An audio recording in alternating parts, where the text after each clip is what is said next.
I just had to let you know you're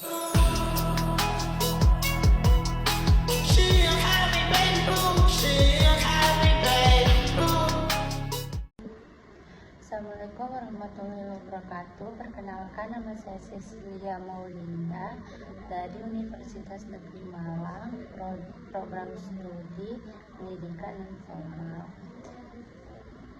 Di sini saya akan membedah sebuah fenomena komunikasi publik yang sangat menarik, yaitu wawancara Presiden Prabowo menjawab.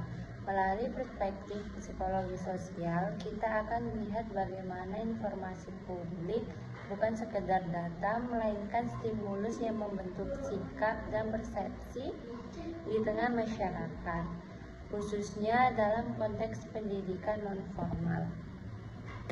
Di sini saya akan membedah satu temuan paling krusial dalam kajian ini. Pada menit ke-38 dalam wawancara Presiden Prabowo menjawab, muncul sebuah respon mendalam terhadap anak-anak yang mengalami hambatan dalam mengakses pendidikan. Secara psikologi sosial, momen ini bukan sekedar pernyataan formal, melainkan sebuah stimulus sosial yang menunjukkan perhatian besar terhadap kelompok rentan.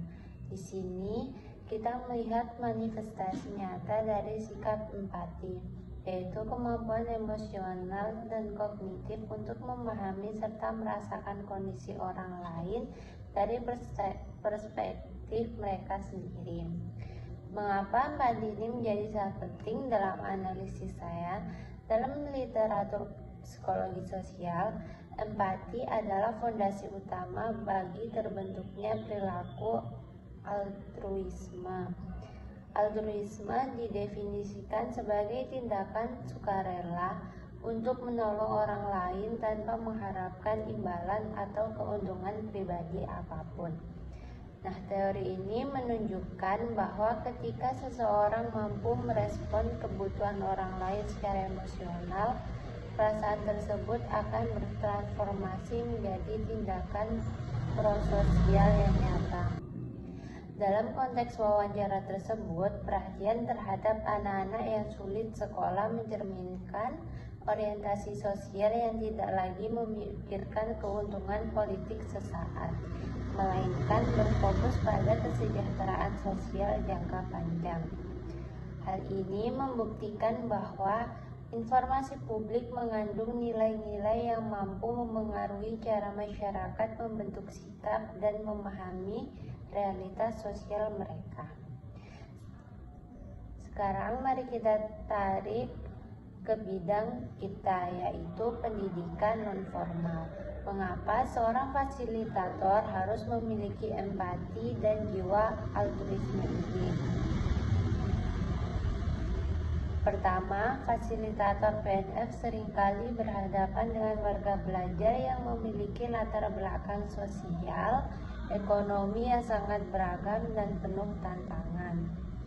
Penelitian membuktikan bahwa kemampuan empatik seseorang pendidik berhubung langsung dengan terciptanya interaksi sosial yang lebih inklusif di ruang belajar.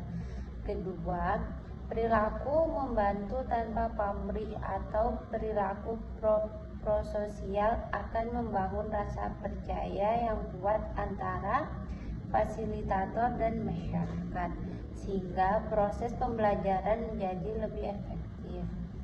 Tanpa empati, informasi pendidikan yang disampaikan hanya akan menjadi data kering tanpa makna bagi warga belajar.